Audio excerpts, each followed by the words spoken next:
persahabatan dan selamat kembali ke teman berduka, dan selamat datang bagi yang baru pertama kali bertandang ke channel ini. Kamu down, jangan tanggung sendiri, kita kawan. Pada hari ini kita akan berbicara tentang sebuah topik yang berat bagi saya dan juga mungkin berat bagi kamu. Dan topik yang saya ingin bicarakan adalah pemergian yang sukar untuk diterima, atau kematian yang sukar diterima. Pemergian seseorang yang kita kasih itu memang sesuatu yang sukar untuk diterima.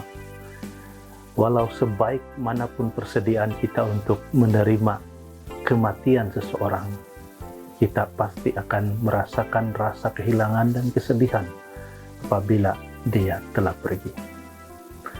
Dan kita harus akui bahwa ada kematian yang lebih berat dan lebih sukar untuk diterima daripada kematian yang lain.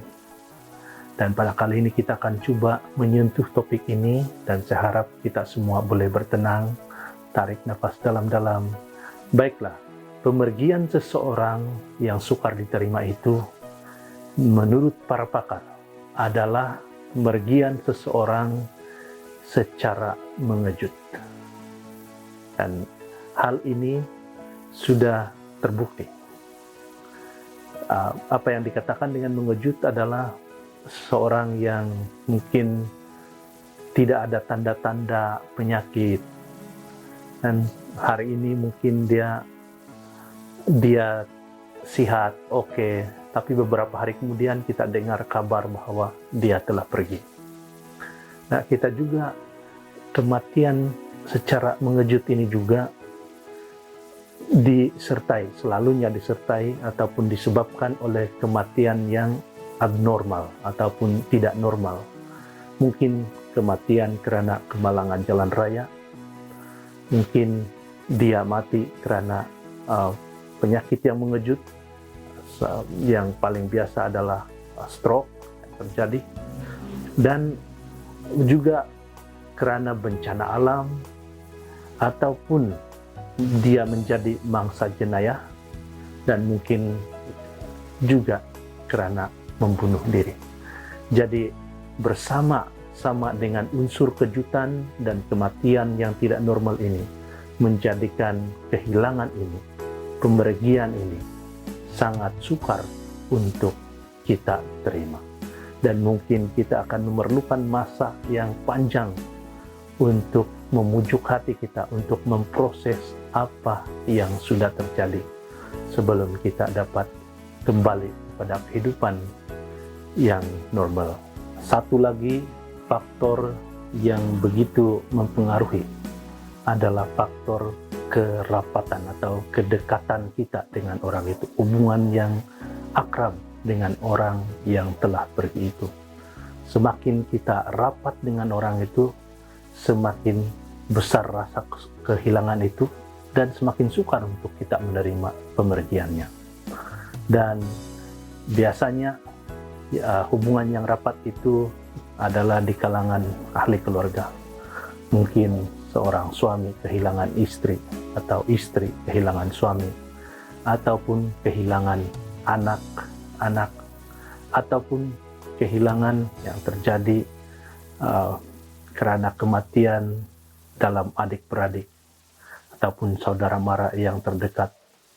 Dan semua ini menjadikan hubungan yang ada di situ, hubungan yang istimewa itu, ikatan yang baik dan rapat, menjadikan pemergian itu sukar untuk kita terima. Begitu juga mungkin ada yang terkesan merasa kehilangan yang besar dengan kematian seorang sahabat karib.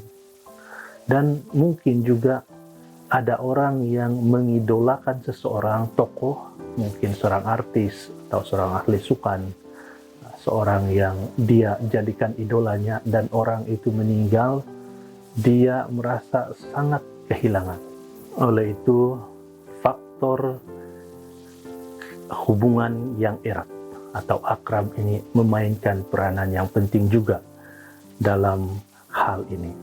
Dan semakin dekat kita dengan orang itu, semakin sukar untuk kita menerima kehilangannya.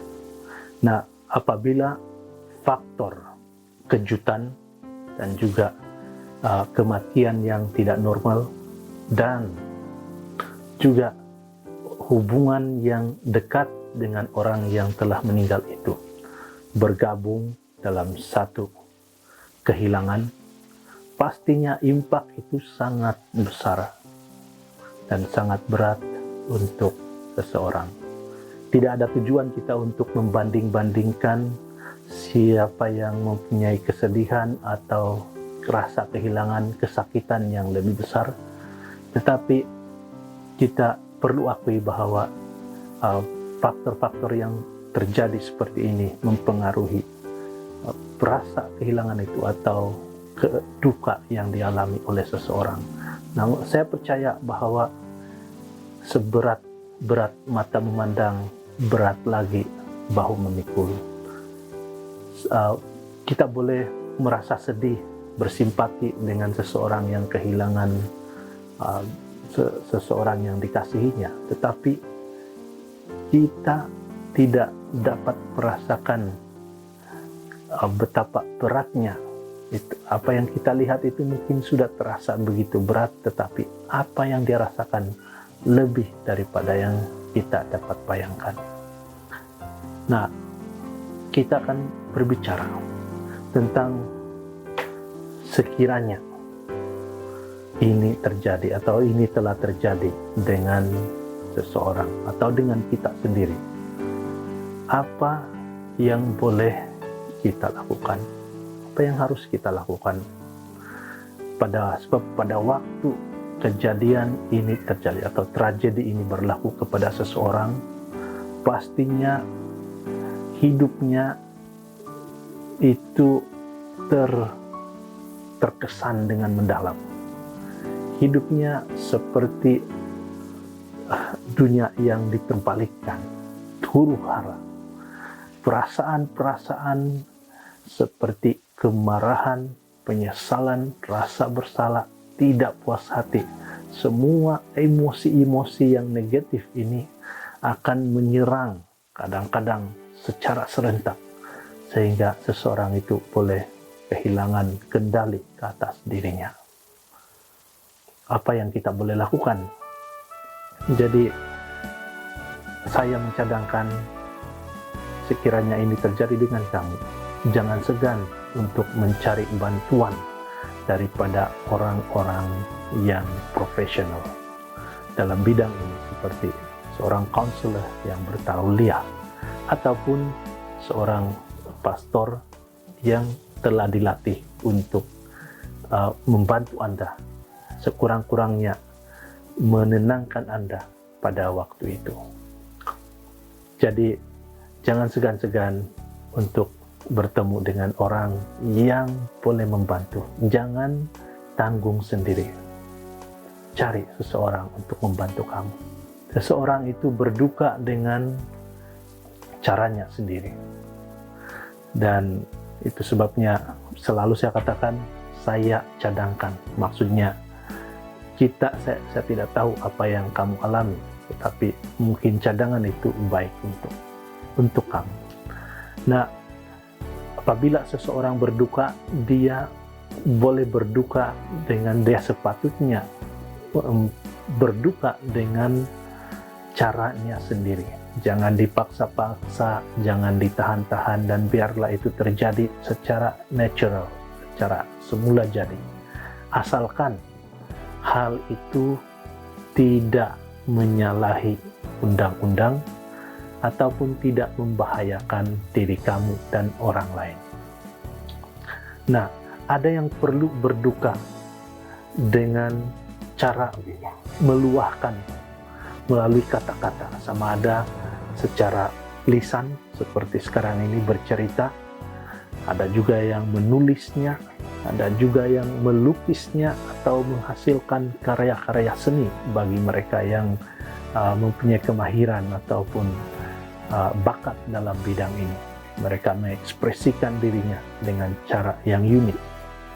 Ada juga yang mungkin menjadi aktif di media sosial, dan itu caranya untuk cope ataupun untuk memproses perjalanan rasa kehilangan itu.